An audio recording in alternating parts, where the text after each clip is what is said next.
Ang walang kapantay na martial god, unang yugto. Kabanata 1691, Diyosa. Moon Imperial Palace. Bulong ni Lang Ye, ang bilis ng tibok ng puso niya, hindi niya akalain na sasali siya. Siya lang ba, gumamit kaya ang mga babaeng iyon ng ibang paraan para mahalin sila ng mga kabataan mula sa ibang holy clans? Noon, nahulog ang Great Netherworld Demon Emperor dahil sa pag-ibig, kaya siguro may nangyaring ganito sa kanya. Gayunpaman, ito ay mas trahedya para sa Great Netherworld Demon Emperor dahil nahulog siya sa paibig kay Empress Shi. Bulong ni Lang Ye, sa sandaling iyon, isang silhouette ang kumikislap. Sabi ni Lang Ye, sino? Ako. Sabi ni Lin Feng, lumalabas sa bintana. Hindi niya alam kung ano ang tinitingnan ni Lang Ye, parang nakatingin lang siya sa malayo. Hindi siya mukhang isang taong biniyayaan ng isang haring katawan, ngunit isang taong nalulumbay. Ikaw ay bumalik. Alam mo ba kung gaano karaming tao ang naghahanap sa iyo sa vast celestial ancient city? Tanong ni Lang Ye kay Lin Feng. Nagstay ako sa malapit na hotel, wala pa akong napuntahan. Bulong ni Lin Feng. Lang Ye, nakita mo ba ang asawa ko? Si Qiu Yuzin ay nawala at hindi alam ni Lin Feng kung nasaan siya. Hindi mo rin alam kung nasaan siya. Sabi ni Lang Ye, nagsimulang bumilis ang tibok ng puso ni Lin Feng. Kailan siya umalis? Nung umalis ka, at hindi ko na siya nakita. Akala ko alam mo kung saan siya nagpunta. Sabi ni Lang Ye, hindi aalis si Yuzin nang hindi sinasabi sa akin maliban kung ang kawalang awa ay sumasalakay sa kanyang puso. Isip ni Lin Feng. Pero kahit ganun, nasaan siya?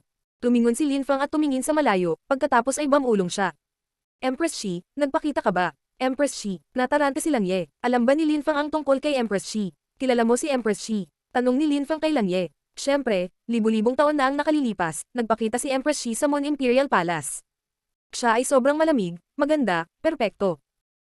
Matapos siyang makita, ayaw na ng mga tao na makipag-sex dahil mukhang kasing linas ng jade at kasing linas ng yelo. Lahat ng nakakakilala sa kanya ay mataas ang usapan tungkol sa kanya. Sa mga tao mula sa vast celestial ancient city, ang Great Netherworld Demon Emperor ay higit na nagmahal sa kanya. Sabi ni Lang Ye, sinasabi ng ilang tao na ang Moon Imperial Palace ay nawala libu-libong taon na ang nakalilipas at ito ay may kinalaman sa pagkuha ni Empress Shi ng ilang sinaunang kasulatan. Mayroon ding ilang mga link sa pagitan ng mga Holy Clans at ng Moon Imperial Palace, ang Celestial Evolution Holy Clan ay isa sa kanila. Patuloy ni Lang Ye, may gustong pumatay sa akin, isang imitator, at parang alam niya ang ilan sa Celestial Evolution Holy Scriptures. Maaaring ito ay isang tao mula sa Moonlight Palace. Kasabay nito, Liu Xin. Sa katunayan, ang banal na kasulatan ng Celestial Evolution. Isip ni Lin Feng. Ang Moon Imperial Palace ay mayroong Celestial Evolution Holy Scriptures, kaya malamang na natutunan ito ni Yi Renlei at ng iba pang kababaihan pagkatapos nilang sumali sa Moon Imperial Palace. Iyon ay magpapaliwanag kung paano nila nagawang masira ang deployment spell. Ang Moon Imperial Palace ay mayroong Celestial Evolution Holy Scriptures. Biglang sabi ni Lin Feng. Naningkit ang mga mata ni Lang Ye. Tumanggo si Lang Ye at sinabing, posible, at hindi lang ang Celestial Evolution Holy Scriptures. Ang Moon Imperial Palace ay hindi natatakot sa ibang mga Holy Clans, kaya wala silang pakialam kung alam ng ibang tao na mayroon din sila. Sabi ni Lin Feng. Tila tulad ng ito. Sabi ni Lang Ye na tumatango. 1,000 taon na ang nakalilipas, nawala ang Moon Imperial Palace, ngunit ano nga ba ang nangyari? May nangyari bang labanan? At ngayon, muling nagpakita sila, ngunit hindi sila aatakehin ng ibang mga banal na angkan, kahit na alam nila ang tungkol sa banal na kasulatan ng Celestial Evolution. Sabi ni Lin Feng. Si Lang Ye ay mukhang nag-iisip, hindi niya naisip ang lahat ng mga bagay na iyon. Kung talagang sinira ng tatlong buhay na dakilang emperador ang Celestial Evolution Holy Clan, makatitiyak tayo na may kaugnayan ang tatlong buhay na dakilang emperador at Empress Shi. Siguro noon, inatake ng mga banal na angkan ng Moon Imperial Palace, ngunit pagkatapos ay ang Celestial Evolution Holy Clan ay nawasak, kaya marahil ay tumigil sila dahil doon. At ngayon ay muling lumitaw ang Moon Imperial Palace dahil nabuhay muli si Empress Shi. Tumalikod si Lin Feng at umalis. Diyosa, libingan ni Empress Shi. Naalala niya iyon, nakasulat iyon sa puntod ni Empress Shi. Si Empress Shi ay ang tatlong buhay na anak ng dakilang emperador, ito ay dapat na, kaya nga ang Celestial Evolution Holy Clan ay nawasak at ang Moon Imperial Palace ay nawala. Nabuhay muli si Empress Shi, kaya hindi na kailangang tanungin ni Lin Feng ang kanyang sarili kung nasaan na si Yuzin. Malamang nagpunta siya sa Moon Imperial Palace. Mabilis na umalis si Lin Feng, iniwan si Lang Ye na maraming iniisip. Sinabi sa kanya ni Lin Feng ang tungkol sa mga misteryo mula sa 1,000 taon bago, na si Empress Shi at ang tatlong buhay na dakilang emperador ay magkamag-anak, at na si Empress Shi ay nabuhay muli ngayon. Paano nalaman ni Lin Feng na siya ay nabuhay muli? Pagkatapos ng muling pagsilang ni Empress Shi, muling lumitaw ang palasyo ng buwan at nagdulot ng alitan sa loob ng vast celestial ancient city. Sa mga mata ni Lin Feng, siya ay kamangha-mangha, ngunit siya ay baliw din. Gagawin niya ang lahat para sa mga sinaunang kasulatan dahil ang tanging inaalala niya ay ang paglilinang. Hindi nagmadali si Lin Feng na pumunta at hanapin si Qiu Yuzin. Kahit na mahanap niya siya at kasama niya si Empress Shi, hindi makakaalis si Lin Feng kasama niya. Ang kailangan niyang gawin ngayon ay makapasok sa Huangqi Layer. Malapit nang malaman ni Lin Fang ang lahat tungkol sa Moon Imperial Palace, ang Celestial Evolution Holy Scriptures, at Celestial Evolution Holy Clan. Maraming tao ang nag-uusap tungkol sa Moon Imperial Palace, akala ng lahat ay mayroon silang Celestial Evolution Holy Scriptures dahil hindi sila natatakot sa ibang mga Holy Clans. Walang umatake sa kanila, at walang pumunta para humingi ng kapalit. Kahit na makapangyarihan ang Celestial Evolution Holy Scriptures, hindi gaanong nag-aral ng mga sinaunang kasulatan ng makapangyarihang Holy Clans. Karaniwang ipinadala nila ang kanilang pinakamahalagang kaalaman sa ilang pangunahing mga disipulo. Ang pagnanakaw ng mga sinaunang kasulatan mula sa iba ay masyadong mapanganib dahil maaaring atakihin sila ng ibang mga angkan para nakawin ang mga ito, at mawawalan sila ng hindi mabilang na tao. Ngunit ang lahat ng iyon ay walang kinalaman kay Lin Fang. Siya ay nasa lihim na silid na nagsasanay sa paglilinang, hindi umaalis sa kanyang hotel. Pagkaraan ng ilang oras, ilang hindi kapani-paniwalang bagay ang nangyari sa vast Celestial Ancient City. Malamang na natagpuan ng Heaven Clan ang mabahong daos na pari na nakakuha ng mga kayamanan, at sinubukan nilang patayin siya, ngunit sa huli, napatay niya ang 12 ng kanilang mga emperador, kabilang ang 3 katamtamang antas na mga emperador. Nagpadala sila ng mas malalakas na cultivator, ngunit nawala siya sa kanila noon. Bukod pa riyan, marami pang kabataan mula sa mga sinaunang angkan ang pumunta sa vast Celestial Ancient City para magkaroon ng karanasan. Ang mga henyo mula sa mas malalaking Holy Clans ay nakipaglaban sa kanila upang magsanay. Si Dugu the Winner ang unang nakalusot sa Huangqi Layer. Makalipas ang isang buwan, nakikipaglaban si Kang Xiao kay Qin Shang sa Moonlight Palace. Nakakabaliw ang labanan, at, sa huli, nakapasok siya sa Huangqi Layer at natalo si Qin Shang. Pagkatapos ng labanang iyon, makalipas ang isang araw, silang Ye at Chu Chunqiu na tila nawala saglit, ay muling nagpakita, ngunit sa pagkakataong ito sila ay mga emperador. May chismis na nag-away sila na parang mga baliw para makapasok sa Huangqi Layer ng magkasama. Sa loob lamang ng 3 buwan, 4 na henyo ang nakalusot sa Huangqi Layer. Sa isang kalmado at mapayapang gabi, ang buwan ay nasa itaas ng kalangitan, at sa tabi ng Ice Moon Lake kung saan naroon ang Moon Imperial Palace, maraming kabataan ang magkasama sa isang bangka. Sa tabi ng lawa, isang binata ang mabagal na naglakad patungo sa tabing lawa at huminto. Tahimik niyang tiningnan ang mga pavilion at bangka sa mga lawa. Iyon ang nagtataglay ng katawan na nagbibigay daan sa kanya na maunawaan ang 10 iba't ibang uri ng mga abstruse na enerhiya. Sabi ng ilang tao nang mapansin nila si Lin Fang. Maraming tao ang tumingin sa kanya at nagsabi, si Lin Fang. Lin Fang. Isang malakas na hangin ang nagsimulang umihip habang si Kang Xiao ay tumawid sa lawa, lumilipad. Matagal-tagal na rin tayong hindi nagkita. Sabi ni Kang Xiao, nakangiti kay Lin Fang. Gayunpaman, hindi siya mukhang palakaibigan, mukhang kakaiba. Nakalusot siya sa Huangqi Layer. Ang walang kapantay na Martial God, unang yugto. Kabanata 1692, Cosmic Energy Not Falling. Ang Moon Imperial Palace ay nagbago, nagkaroon ng mas maraming mga ilaw at mayroong maraming magagandang babae sa ilalim ng lahat ng mga pavilion, nakaupo kasama ng ibang mga tao, umiinom at nakikipag-usap. Naroon silang Ye at marami pang ibang tao mula sa Holy Clans, nakikipag-chat sa mga celestial na babae. Kasama nilang Ye ang iba nang makita nila si Lin Fang habang tumatakbo sila palabas ng mga pavilion. Hindi kumikibo si Li Renlei nang makita si Lin Fang, ngumiti lang siya ng manipis, kahit ilang sandali pa ay mukha siyang nanlumo at galit. Kabaligtaran ang nangyari kay Yang Yan na nakaupo kasama niya, isang sandali bago siya ay mukhang masaya, at ngayon siya ay mukhang napakasama. Si Li Renlei ay palaging mukhang galit kapag kasama niya ito, ngunit lagi siyang mukhang masaya kapag nakikita niya si Lin Fang. Tiningnan ni Yang Yan si Lin Fang sa malamig na paraan. Gusto niyang patayin si Lin Fang at ipaluhod si Li Renlei sa harap niya. Galit man o pangaakit, wala siyang pakialam, gusto lang niya ito. Tumingin si Lin Fang kay Kang Xiao, napansin na nakalusot siya sa Huangqi Layer. Brother Kang Xiao, tiwala akong naging maayos pa simula noong huli tayong nagkita. Sabi ni Lin Fang, ngumiti ng manipis. Talaga, Kuya Lin Fang, namiss kita. Nahanap mo ba ang Celestial Evolution Holy Scriptures sa rebeltong kinuha mo mula sa Celestial Evolution Holy Clan noong nakaraan? Mahinahong tanong ni Kang Xiao. Maraming tao ang mukhang excited. Ilang buwan bago, ang pari ng tao at si Lin Fang ay nagnakaw ng isang estatwa. Kapatid na Kang Xiao, paanong mababago ang anumang bagay para sa iyo kapag nalaman kong nakakita ako ng kayamanan? Sabi ni Lin Fang sa malamig na paraan. Kung mayroon kang Celestial Evolution Holy Scriptures, gusto kong hiramin ang mga ito. Nakangiting sabi ni Kang Xiao. Lahat ng iba pang kabataan mula sa iba pang mga Holy Clans ay ngumiti din. Kung si Lin Fang ay may Celestial Evolution Holy Scriptures, tiyak na gusto nilang tingnan. Hindi ko sinabi na handa akong ipakita sa iyo. Mahinahong sabi ni Lin Fang. Brother Lin, nagbibiro ka siguro. Ang aking Heaven Clan ay mayroong Heaven Scriptures, kaya maaari kong ipahiram ang mga ito sa iyo at maaari mo akong ipahiram sa iyo. Hindi ko inaalok sa iyo ang ating mga banal na kasulatan noon dahil akala ko ay hindi mo maiintindihan ang mga ito. Walang pakialam na sabi ni Kang Xiao, marahil ay medyo malamig. Hindi ko mapapahiram sa iyo ang Celestial Evolution Holy Scriptures dahil iniisip ko rin na hindi mo maiintindihan ang mga ito. Sagot ni Lin Fang. Pagkatapos, huminto siya sa pagtingin kay Kang Xiao at umupo sa tabi ng lawa habang nasa tubig ang mga pa. Mukhang galit si Kang Xiao nang makita niya si Lin Feng na umupo, pumikit, at hindi pinansin. Brother Lin, malulungkot ako kung hindi mo ipinakita sa akin ang banal na kasulatan ng ebolusyong celestial. Sabi ni Kang Zia, hindi na sinusubukang itago ang kanyang galit. Nayanig ang langit nang biglang lumitaw ang mga cosmic energies. Ang nakakatakot na lakas ng langit ay nagpahirap kay Lin Feng, na nagparamdam sa kanya na siya ay masusuffocate. Heaven Technique, ang enerhiya ng paglikha, ang buhay ng Earth at langit. Sa paligid ng dugo the winner, lumitaw ang 3,600 nakasisilaw na imprint lights. Bagamat kaunting chilang ang pinakawalan ni Chu Chunkyu, ramdam ng lahat ang matinding pressure nito.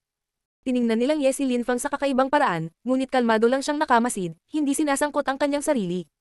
Si Lin Feng ay hinapi ng lakas, ngunit nakaupo pa rin siya na parang walang kinalaman sa kanya ang labas ng mundo. Brother Lin, kung tatahimik ka, magagalit ako. Sabi ni Kang Xiao, malamig na nakangiti. Si Lin Feng ay nanatiling tahimik, ngunit ang mga thread ng demonyong enerhiya ay lumilitaw sa kanyang paligid. Malamig na umungol si Kang Xiao. Biglang, ang mga hagong na tunog ay maririnig habang ang kosmikong enerhiya ng langit ay namumuo sa hangin at isang dambuhalang makalangit na kamay ang gumalaw patungo kay Lin Feng. Boom! Bumaba ang nakakatakot na kamay ng langit, na tila kayang sirain ang buong rehiyon. Ang mga tao ay nagsimula ng mag-alala para kay Lin Feng, iniisip na siya ay mamamatay. Gayunpaman, sa sandaling iyon, lumitaw sa likod ni Lin Feng ang isang dambuhalang demonyo na nakasuot ng sandata at may hawak na espada. Madilim din ang kanyang mga mata, at tila kinasusuklaman niya ang makalangit na enerhiya. Kasabay nito, naglabas si Lin Feng ng mga sword energies at pinalapot ang isang itim na espada. Gotcha! Ang dambuhalang makalangit na kamay ay nabawasan sa wala matapos kumilos ang demonyong espada. Si Lin Feng ay napapaligiran na ngayon ng lakas ng demonyo, ang malademonyong hangarin ay gamulong sa mga alon. Galit na sigaw ni Kang Xiao habang kinamayan siya, naglalabas ng mas maraming cosmic energies. Pagkatapos ay pinalapot niya ang isa pang dambuhalang makalangit na kamay. Tingnan ko kung gaano karami ang kaya mong tiisin. Sigaw ni Kang Xiao. Ang kanyang makalangit na kamay ay binura ang langit at mukhang hindi masisira. Galit na umuungal ang demonyo habang inaatake nito ang kamay, at kahit na naghiwalay ang demonyo, ang makalangit na kamay ay hamina ng husto. Napakalakas ng makalangit na kamay, napakalakas kaya hindi ito kayang harangin ng malademonyong hangarin lamang. Sa wakas, ang makalangit na kamay ay bumagsak sa katawan ni Lin Feng, na nagpaungol kay Lin Feng ng malamig, umuubo ng dugo. Gayunpaman, nakabukas pa rin ang kanyang mga mata, at mukhang galit. Kailangan niyang lumaban. Ano ang ginagawa niya? Naisip ng karamihan pagkatapos nilang makita si Lin Feng na tumama. Kahit na iniisip nilang ang tungkol sa pag-arte, nanatili siyang hindi kumikbo. Bumalik sa sinaunang pavilion, mukhang nag-aalala si Li Renlei. Napansin ni Yang Yan ang kanyang pag-aalala at malamig na ngumiti. Isang handal na tao na nakakaunawa sa 10 iba't ibang uri ng walang kabuluhang enerhiya, ngunit walang nakakakilala sa kanya. Siya ay walang tao rito, kaya walang sino man ang magpapaalis sa kanya, nakuha man niya ang sinaunang mga kasulatan o hindi. Naintindihan ni Li Renlei ang sinasabi ni Yang Yan, sumangayon pa siya sa kanya. Ano man ang mangyari, nakakuha man si Lin Feng ng mga kayamanan o hindi, walang sino man ang magpapabaya sa kanya. Mas maraming mga thread ng makalangit na lakas ang lumitaw sa hangin, sinisira ang natitirang mga thread ng demonyong layunin, at pagkatapos ay inaatake ang katawan ni Lin Feng. Si Lin Feng ay umubo ng mas maraming dugo, ngunit mukhang determinado siya, na parang hindi niya nararamdaman ang sakit. Pagkatapos noon, tumalon si Kang Xiao at naglabas ng mas maraming makalangit na cosmic energies. Napakawalang ingat. Sigaw ni Kang Xiao. Nakipagkamay siya at muling namuo ang isang nakakatakot na kamay ng langit. Mamatay. Galit na sigaw ni Kang Xiao. Bumaba ang makalangit na kamay, ngunit biglang idinilat ni Lin Feng ang kanyang mga mata at itinaas ang kanyang ulo. Ang mga ilaw ng demonyo ay naging isang ulap ng demonyo, na nakapalibot sa kanyang katawan na may napakaitim na enerhiya ng demonyo. Ang enerhiya ng demonyo ay gamulong sa mga alon sa kalangitan at bumangga laban sa makalangit na kamay. Nayanig ang langit nang humiwalay ang makalangit na kamay, na ikinamangha ng karamihan. Cosmic Strength. Ang karamihan ay nakatitig kay Lin Feng. Nasira ng kosmikong enerhiya ang makalangit na kamay. Sa sandaling iyon, dahan-daang tumayo si Lin Feng habang ang mga demonyong enerhiya ay patuloy na umiikot sa mga alon. Isa pang demonyong hari ang lumitaw sa likuran niya. Nakipagkamay siya at nagsimulang lumutang sa hangin ang mga demonyong cosmic energies. Nakakagulat, nagsimula siyang maunawaan ang cosmic energies habang nakikipaglaban kay Kang Xiao. Sinusubukan ba niyang gamitin si Kang Xiao para makapasok sa Huangqi Layer? Naisip ng karamihan. Bumalik sa sinaunang pavilion, tumingin si Li Renlei kay Lin Feng at ngumiti. Siyempre napansin ito ni Yang Yan at mukhang mas masama dahil dito. Sa loob ng 3 buwan, 4 na tawang nakalusot sa Huangqi Layer at ngayon ba ay si Lin Feng na ba ay pupunta rin sa Huangqi Layer. Sa kalangitan, isang demonyong ulap ang nagsimulang mamuo. Ang cosmic energies mula sa Earth at langit ay babagsak sa kanya. Naisip ng karamihan. Tumingin din si Kang Xiao sa kanya, mukhang galit. Ginagamit lang siya ni Lin Fang para makapasok sa Huangqi layer. Kahit na makapasok ka sa Huangqi layer ngayon, ano? Pinaglalaroan lang kita hanggang ngayon. Kahit na makapasok ka sa Huangqi layer, matatalo pa rin kita. Sabi ni Kang Xiao. Tumingin si Lin Fang sa langit, sa mga lakas ng demonyo, at pagkatapos ay ipinikit niya ang kanyang mga mata at naramdaman ang mga cosmic energies na nililinas ang kanyang katawan. Ang lahat ay nanatiling nakatitig kay Lin Fang. Nais nilang makita ang mga cosmic energies na bumaba mula sa langit. Gayunpaman, ang mga enerhiya ng demonyo ay gamulong lamang sa mga alon sa loob ng mahabang panahon at walang nangyari. Ang karamihan ay tumingin sa kanya sa isang kakaibang paraan, ang mga cosmic energies ay dapat na tumagos sa kalangitan. Binuksan ni Lin Fang ang kanyang mga mata, naramdaman niyang nakalusot siya sa Huangqi layer, ngunit hindi niya alam kung bakit hindi nahulog sa kanya ang cosmic energies. Ang cosmic energy na tumagos sa katawan ng cultivator ang huling hakbang bago makapasok sa Huangqi layer. Naghihintay ang lahat, ang iba sa kanila ay mukhang kinakabahan. Ang mga ulap ng demonyo ay gamulong sa hangin sa loob ng mahabang panahon, ngunit sa huli, nagsimula silang maghiwa-hiwalay at tuluyang nawala. Ang walang kapantay na martial god, unang yugto. Kabanata 1693, Imperial Kalpa. Inabandona ng mga Diyos. Ang mga cosmic energies ay hindi bumaba mula sa langit. Sumimangot ang karamihan. Ano ang nangyayari? Makokontrol na ni Lin Fang ang cosmic energies, kaya dapat ay nalinas ang kanyang katawan ng cosmic energies. Hindi naiintindihan ng karamihan, at hindi rin naiintindihan ni Lin Fang. Ang kanyang puwersa ay pinarami ng 1,000, ang kanyang antas ng paglilinang ay nasa tamang antas, ang kanyang mga enerhiya ay halos naging cosmic energies, at ang kanyang mga demonyong cosmic na enerhiya ay nagsimulang magkondensasyon. Nakalusot ako sa Huangqi layer, ngunit ang cosmic energies ay hindi nahulog sa akin. Ano ang ginawa ko para magalit ang mga Diyos? Isip ni Lin Fang. Imperial Kalpa. Sabi ni Dugu the Winner, na ikinakunot ng noo ng mga tao. Imperial Kalpa. Umiral ba talaga ang Imperial Kalpa? Ayon sa mga alamat, ang Imperial Kalpa ay mga taong hindi kailanman ganap na makakalusot sa Huangqi layer. Si Lin Fang ba ay isang Imperial Kalpa? Baka hindi siya makalusot sa Huangqi layer. Kawili-wili. Sabi ni Kang Xiao, nakangiting walang pakialam bago idinagdag. Ito ang unang pagkakataon na nakakita ako ng Imperial Kalpa. Nangangahulugan ito na hindi ka na talaga makakalusot sa Huangqi layer. Ngayon, dapat sumuko ka na lang. Hindi mo karapat-dapat na makapasok sa Huangqi layer pa rin. Bigyan mo ako ng Celestial Evolution Holy Scriptures at umalis ka, pumunta at manirahan sa isang nayon bilang isang ordinaryong cultivator. Ang malawak na Celestial Ancient City ay masyadong malaki para sa iyo. Naway huwag akong sampay ng mga Diyos.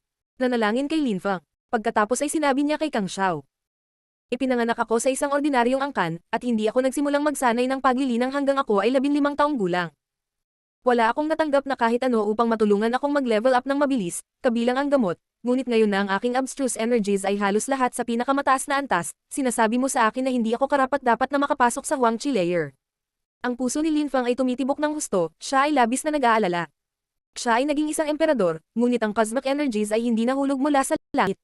Tinatawag na siyang Imperial Kalpa ng mga tao, ngunit hindi siya sumuko. Kailangan niyang gumawa ng mas malaking pagsisikap. Tiningnan ni Kang Xiao si Lin Fang sa malamig na paraan at sinabi. Ano, kung isa ka talagang Imperial Kalpa, nangangahulugan ito na hindi ka na makakapasok sa Huangqi layer, na nangangahulugang ang iyong cultivation ay natigil, magpakailanman. Iyon ay totoo. Kahit na umiiral ang Imperial Kalpa, maaari lang akong lumipat sa ibang uri ng lakas kung hindi ako maaaring maging isang emperador gamit ang lakas ng demonyo. Sabi ni Lin Fang, hindi mo alam kung paano ibahin ang mabuti sa masama. Sabi ni Kang Xiao, nakipagkamay siya at biglang nagsimulang mangapi kay Lin Fang ang makalangit na enerhiya. Tinitigan ni Lin Fang si Kang Xiao, ang kanyang mga mata ay puno ng mga ilaw ng demonyo. Pagkatapos, ang kanyang demonyong cosmic energy ay naging mas makapal at mas matindi. Mamatay. Galit na sigaw ni Lin Fang. Ginagamit ni Lin Fang ang kanyang Nihility Shadow Waves. Agad na nabali ang makalangit na kamay ni Kang Xiao at ang nakakatakot na Nihility Shadow Waves ay bumagsak sa kanya. Mukhang masama ang loob ni Kang Xiao, iyon ang unang pagkakataon na nagawang ganap na mabali ni Lin Fang ang kanyang makalangit na kamay. Asar. Muling nakipagkamay si Kang Xiao at ang makalangit na enerhiya ay napalitan ng ilang pares ng makalangit na mga kamay. Pagkatapos ay pinalibutan nila si Lin Fang at mabilis na pumunta sa kanya. Tumigil ka, sigaw ni Kang Xiao. Ang kanyang mga enerhiya sa langit ay gamulong sa mga alon patungo kay Lin Fang. Sa sandaling iyon, nakikipaglaban sina Kang Xiao at Lin Fang gamit ang kanilang pinakamahusay na lakas. Naglabas si Lin Fang ng mas maraming demonyong enerhiya, ang kanyang cosmic energies ay patuloy na nagiging mas malakas. Siya ay tumalon pasulong at ang makalangit na lakas ay sumabog, ang kamatayan at lakas ng hangin ay nagbabanta kay Kang Xiao. Ito ay ang Vayu Death Attack ni Lin Fang na may halong Earth Energy. Biglang naglabas si Kang Xiao ng nakakatakot na makalangit na enerhiya. Explode!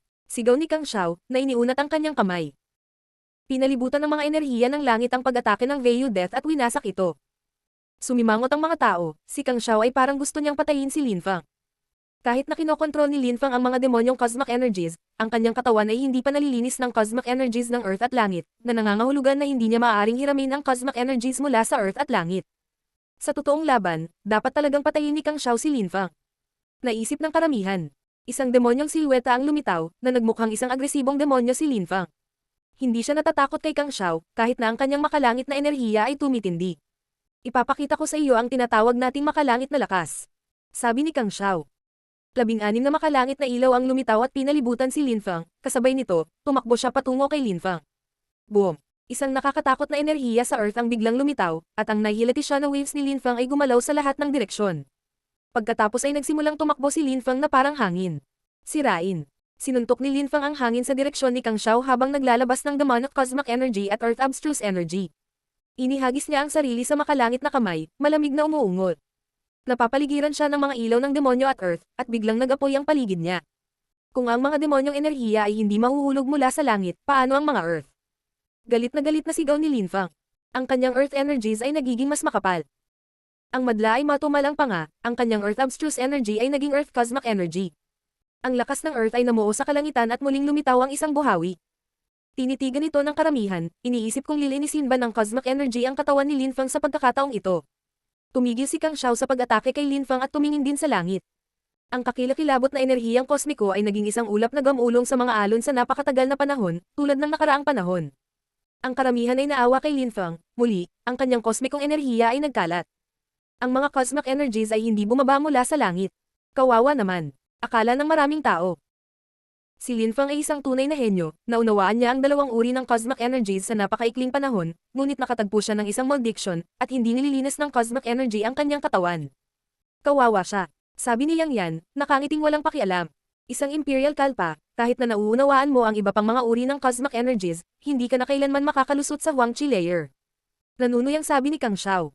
Tiningnan siya ni Lin Fang sa malamig na paraan at sinabing, kung ayaw sa akin ng buhay, ang kamatayan. Pinagsama ni Lin Fang ang enerhiya ng kamatayan sa kanyang kamao, mukhang galit na galit habang ang hangin sa paligid niya ay nagsimulang mag-distort.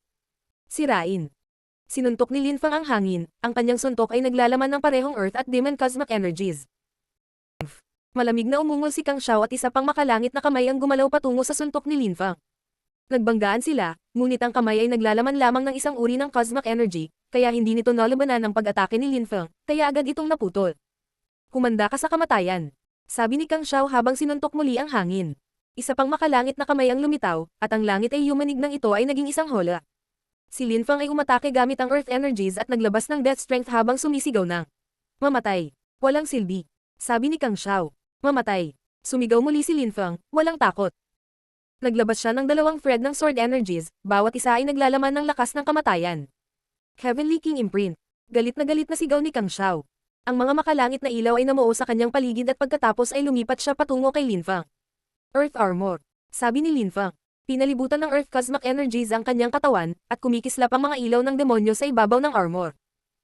Habang gumagalaw ang Heavenly King Imprint patungo kay Lin Fang, nabasag ang kanyang sandata, at isang nakakatakot na lakas ang tumagos sa kanyang katawan. Binaliwala ni Lin Fang ang sakit, kailangan niyang baliwalain ang sakit kung gusto niyang makalusot sa Huangqi layer. Kung ayaw ng mga Diyos na maging emperador siya, kailangan niyang maghanap ng sarili niyang paraan. Mamatay. Isang napakalaking salita ang lumitaw sa langit. Kamatayan. Naramdaman ni Kang Xiao ang death energy na bumabalot sa kanyang katawan, na pinilit na bigla siyang umatras, medyo naging kulay abo na ang kanyang mukha. Habang siya ay napaatras, naglabas si Lin Fang ng mas maraming death energy, at bukod sa death energy, naglabas din siya ng demon at earth energies na pinagsama-sama. Ang makalangit na enerhiya ay lumiligid sa mga alon sa kalangitan, ngunit ang tatlong uri ng cosmic energies ay patuloy na umaatake dito, na nagiging kulay abo ang kalangitan. Nakakatakot na cultivator. Naisip ng karamihan, nakatingin kay Lin Fang at nanginginig. Tatlong uri ng cosmic energies ngayon, ngunit wala pa ring cosmic energies na gustong linisin ang kanyang katawan. Ang walang kapantay na martial god, unang yugto. Kabanata 1694, 7 uri ng cosmic energies. Patuloy na tumakas si Kang Xiao. Siya ay nanginginig ng husto habang ang demonyo, Earth, at Death cosmic energies ay lahat na humahabol sa kanya. Sa kabutihang palad, si Lin Fang ay hindi nalinas ng cosmic energies, kung hindi ay nagdulot siya ng banta kay Kang Xiao. Anong lalaki? Isip nilang Ye, na nakatitig kay Lin Fang. Alam niya na si Lin Fang ay nalulumbay, ngunit siya ay isang tunay na henyo. Maging ang mga Diyos ay laban sa kanya sa pamamagitan ng pagpigil sa kanilang cosmic energy sa paglilinis ng kanyang katawan. Panay na nakatitig si Lin Feng sa ulap na gawa sa tatlong magkakaibang uri ng cosmic energies. Ngunit gayunpaman, walang cosmic energy na bumaba. Galit na sigaw ni Lin Feng, mas maraming ilaw ang lumiwanag sa paligid niya. Ang kanyang pagmumura, walang laman na espasyo, apoy, hangin, at kulog ng mga enerhiyang abstruse ay nasa pinakamataas na antas, at isang hakbang na lang siya mula sa pagpasok sa Huangqi layer. Ang kanyang cosmic energies at abstruse energies ay sumipol sa kalitan. Lahat ay mukhang kinakabahan habang pinapanood muli ng mga Diyos si Lin Feng. Itim pa rin ang mga mata ni Lin Feng habang nakatitig sa langit. Kung iiwan ako ng mga Diyos, lalabanan ko ang langit. Sigaw ni Lin Feng. Bumalik sa isang pavilion, si Yiren Lei ay malungkot para sa kanya. Mahal ko, kaya mo yan. Mamatay. Sigaw ni Lin Feng. Ang kanyang mga mata ay itim at puno ng kamatayan. Nagsimulang bumilis ang tibok ng puso ni Kang Xiao nang tumingin siya sa mga mata na iyon. Papatayin talaga kita ngayon. Sabi ni Kang Xiao, na nagpakawala ng mas maraming makalangit na enerhiya. Isang karagatan ng makalangit na enerhiya ang lumipat patungo kay Lin Feng. Isang demonyo ang lumitaw sa likod ni Lin Feng, na nagtulak ng higit pang mga demonyong enerhiya sa kalangitan. Ay pakulong. Tumalon si Lin Feng at naglabas ng Earth Cosmic Energies na bumuo ng holo sa paligid ni Kang Xiao. Sumpa sa kamatayan. Sigaw ni Lin Feng. Si Kang Xiao ay nagsagawa ng ilang mga handsil, at pagkatapos ay isang vortex ng makalangit na lakas ang lumitaw sa harap ni Lin Feng, sinusubukang makuha siya. Sirain. Tumalon si Lin Feng pasulong, at lumitaw ang isang demonyong teritoryo, tinatakan ng espasyo. Pagkatapos ay lumabas ang walang katapusang lakas ng sword mula sa katawan ni Lin Feng at umakyat sa kalangitan. Malangit na kamay, lumitaw. Sigaw ni Kang Xiao, naglabas ng mas maraming makalangit na cosmic energies. Ang kanyang espiritu ay lumitaw sa kanyang likuran, isang dambuhalang makalangit na kamay. Pumunta ka, sigaw ni Kang Xiao. Ang langit ay sumabog habang ang kanyang makalangit na kamay ay gumagalaw patungo kay Lin Feng ng buong bilis. Si Lin Feng ay mukhang maliit kung ihahambing sa makalangit na kamay na iyon. Sisirain ko ang langit. Sigaw ni Lin Feng, nakapikit. Ang mga ilaw ng espada ay patuloy na lumalabas sa kanyang katawan habang gumagalaw sa lahat ng direksyon.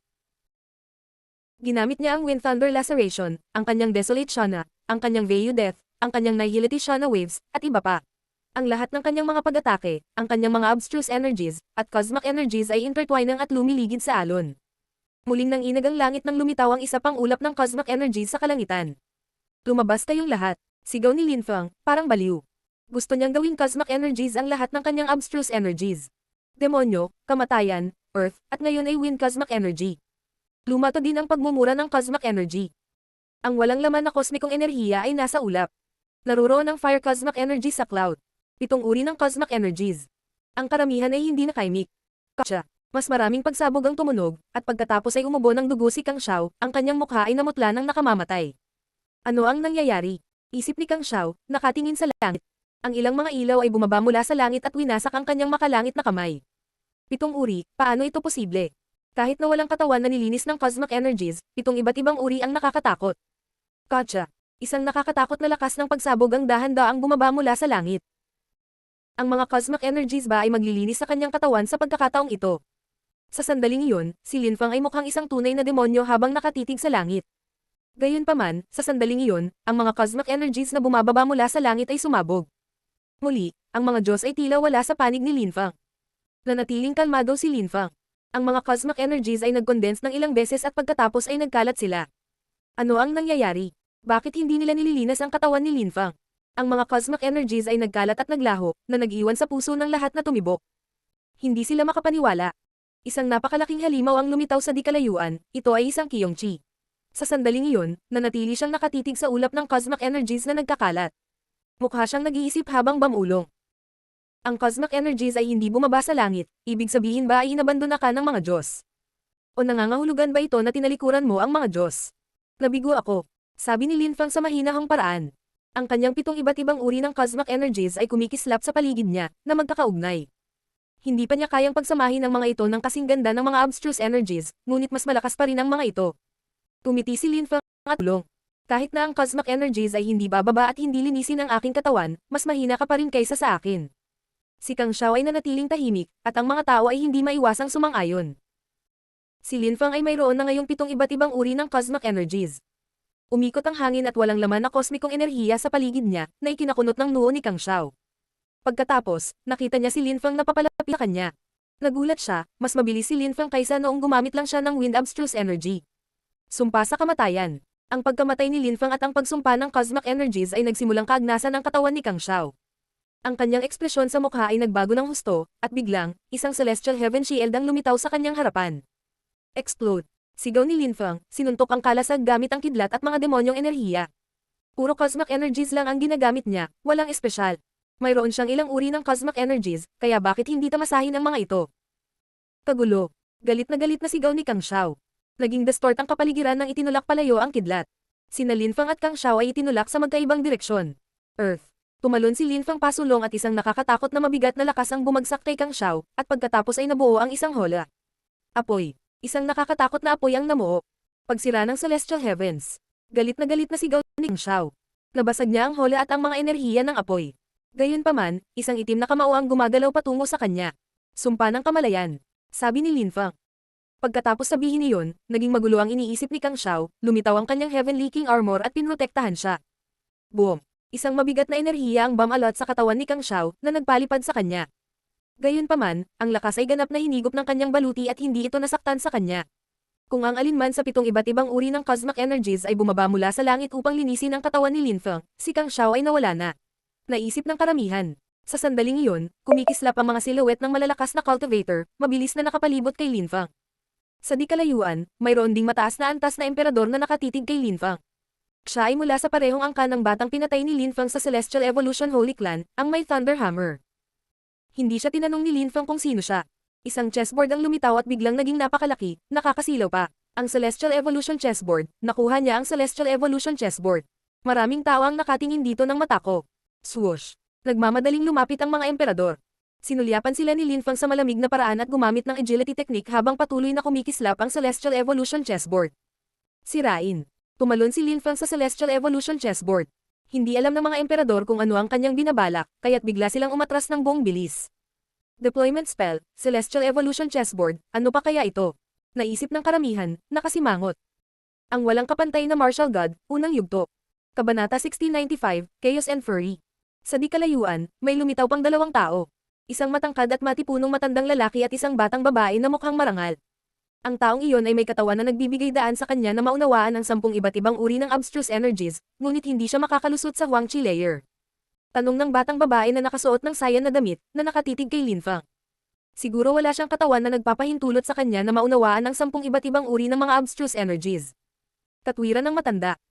Wala siyang katawan na nagpapahintulot sa kanya na maunawaan ang 10 iba't ibang uri ng mga abstruse energies. Tanong ng dalaga. Mukha siyang nagulat at bamulong. Nababaliw ang lalaking iyon, kinuha pa niya ang Celestial Evolution Chessboard. Pupunta siya sa Huangqi layer, ngunit sa huli, isa lang siyang Imperial Kalpa. Ito ay isang kalamidad para sa kanya. Kahit sinong cultivator ay mababaliw kapag nangyari iyon sa kanila, lalo na kung sila ay kasing lakas niya. Siya ay may talino, ngunit hindi siya makakalusot sa Huangqi layer, may isip mo ba kung gaano kakilakilabot iyon? Nakangiting sabi ng matanda. Ipinaalala ng binata ang kanyang kabataan. Bumalik sa isang pavilion, halos maglaway si Yang Yan pagkatapos niyang makita ang Celestial Evolution Chessboard. Dahan-dahan siyang tumayo at may lumabas na sun disk sa kamay niya. Ang ilang malalakas na cultivator ay umangat sa hangin, lahat ay nakatingin kay Lin Fang ng may kasakiman. Tumalon si Lin Fang pasulong, at ang Celestial Evolution Chessboard ay nagsimulang manginig ng marahas, lalong lumaki. Hindi nagtagal ay nabura nito ang langit.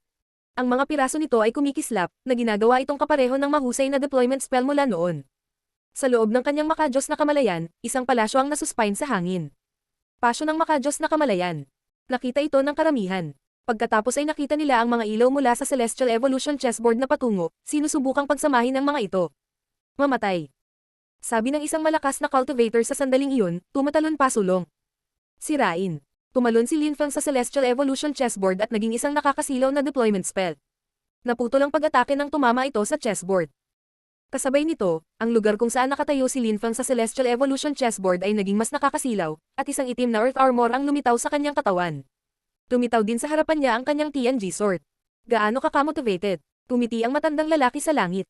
Si Lin Fang ay naglabas ng isang espada, isang palasyo, at isang baluti. Natutuwa ka sa kasawian ng mga tao. Sabi ng dalaga. Ayon sa mga alamat, ang Celestial Evolution Chessboard ay maaaring magbago ng lakas. Sinamahan ito ni Lin Fang sa kanyang makajos na kamalayan at lumikha ng nakakatakot na deployment spell. Hindi lang siya isang malakas na cultivator kundi isa rin siyang malakas na deployment spellcaster. Naisip ng karamihan. Ang mataas na antas na emperador ay nakatitig kay Lin Fang. Hindi niya akalain na maiintindihan ni Lin Feng ang deployment spells. Tumitaw na ang mga kulog sa paligid niya. Mamatay. Bumaba ang kidlat mula sa langit at lumipat patungo kay Lin Feng sa bilis ng breakneck. Sirain. Tumalon muli si Lin Feng, pagkatapos ay tumagos ang 7 ilaw sa Celestial Evolution chessboard at sumanib dito. Ang buong chessboard ay kumikinang ng maliwanag habang ito ay tumaas sa hangin. Tumunog ang mga pagsabog habang pumutok ang kidlat at nawala. Kalokohan, anong klaseng deployment spell? Naisip ng ilan sa mga emperador. Ang mataas na antas na emperador ay namagitan dahil alam niya na ang mga katamtamang antas na emperador ay walang magagawa. Ang mataas na antas na emperador ay hindi makapaniwala. Hawak niya ang isang lilang kulog na hiyas na lumaki ang laki at lakas. Ang kalangitan sa paligid niya ay naging baluktot. Itinaas ni Lin Feng ang kanyang ulo at tumingin sa hiyas. Inihagis ito ng malakas na cultivator sa hangin, pagkatapos ay gumalaw ito sa kalangitan patungo kay Lin Feng, isang magandang liwanag ang bumungad sa likod nito. Tumiti si Lin Feng ng mapanukso at walang pakialam, mukhang natuwa siya. Tumalon siya nang bumagsak ang hiyas sa Celestial Evolution chessboard. Si Lin Feng ay nawala na at muling lumitaw sa kabilang panig ng Celestial Evolution chessboard. 9 dazzling thunders, mamatay. Sigaw ng mataas na antas na emperador. Biglang, ilang malalaking kidlat ang bumaba mula sa langit. Malamig na umungol si Lin Feng at ang kanyang makajos na kamalayan ay gumagalaw sa buong Celestial Evolution chessboard ng buong bilis. Tumakbo siya at tumalon, at pagkatapos ay nabuo ang mga mapanirang enerhiya upang harangan ang mga welga. Galit na sumigaw ang malakas na cultivator. Pumunta ka sa chessboard at patayin siya. Ang mga emperador sa paligid ay sumunod sa kanyang mga utos at nagsimulang tumakbo patungo kay Lin Feng, bumababa sa Celestial Evolution chessboard.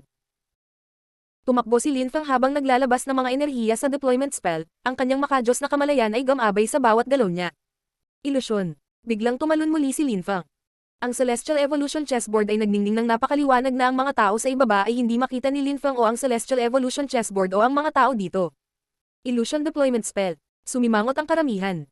Inihanda ito ni Lin Feng kanina at malaki ang kanyang deployment spell. Gumagamit ba siya ng Celestial Evolution chessboard o ginagamit niya ang sarili niyang kapangyarihan para gumawa ng deployment spells? Naisip ni Kang Xiao. Kahit na hindi nakalusot si Lin Feng sa Huangqi layer, nagawa pa rin niyang mapabilib ang lahat.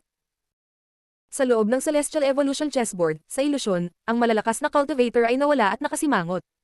Nakita ng isang medium level na emperor si Lin Feng, ngunit hindi siya mukhang masaya. Boom! Hindi niya naiwasan ang nakakabasag na deployment spell. Galit na galit niyang sigaw habang sumasabog ang ibabang bahagi ng kanyang katawan. Slash! Pagkatapos ay bumao ng isang espada sa kanyang ulo. Pagkatapos niyang mamatay, sinunog ni Lin Feng ang kanyang bangkay. Kinuha din ni Lin Feng ang kanyang mga singsing. Pagkatapos ay tumalikod si Lin Feng at patungo sa mababang antas na emperador. Mamatay. Sabi ni Lin Feng, ang kanyang boses ay naglalaman ng lakas ng pagsumpa sa kamatayan. Matapos ang TNG sword ay direktang tumusok sa kanyang ulo, si Lin Feng ay kumuha pa ng ilang singsing. Nakita ng isang malakas na cultivator na nakapatay na si Lin Feng ng 2 tao, kaya tumalikod siya at nagsimulang umalis, gayunpaman, hindi nagtagal ay nalaman niyang hindi siya makakaalis sa deployment spell. Sa loob ng ilusyon, si Lin Feng ay parang Diyos. Bumalik sa labas ng mundo, ang mga tao ay nakatingin sa ilusyon na deployment spell, nakikinig sa kakilakilabot na hiyawan na nagmumula sa labas. Ang nakakatakot na kidlat ay nagpatuloy sa pag-atake sa illusion deployment spell, ngunit agad itong nawala sa bawat pagkakataon. Ang mataas na antas na emperador ay mukhang galit na galit nang magsimula siyang umalis. Nais niyang pumunta at ipaalam sa dakilang emperador mula sa kanyang angkan. Baka darating siya at patayin si Lin Feng. Malaki ang malawak na Celestial Ancient City, ngunit napakaraming tao ang nakapansin sa mga ulap ng cosmic energies na patuloy na nabubuo, at pagkatapos ay kakulangan ng cosmic energy na bumababa mula sa kalangitan. Maaari nilang hulaan kung ano ang nangyayari. Terena, sigaw ng isang tao kasabay ng isa pang nakakakilabot na tili. Sa wakas, nawala ang spell ng illusion deployment. Gayunpaman, si Lin Feng lamang ang nasa Celestial Evolution chessboard. Si Lin Feng ay mukhang kalmado, kahit na ang kanyang damit ay basang-basa ng dugo. Hawak niya ang kanyang espada na may talim na tumutulo ng dugo. Dahan-dahan siyang naglakad pasulong, yumanig ang langit habang nagsimulang manginig at lumayo ang Celestial Evolution chessboard. Tumingon si Lin Feng at tumingin kay Kang Xiao na nagsimula ng tumakbo palayo. Kahit na nasa kanya ang Heavenly King Armor, alam niyang mamamatay siya kung pupunta siya sa Celestial Evolution chessboard ni Lin Feng.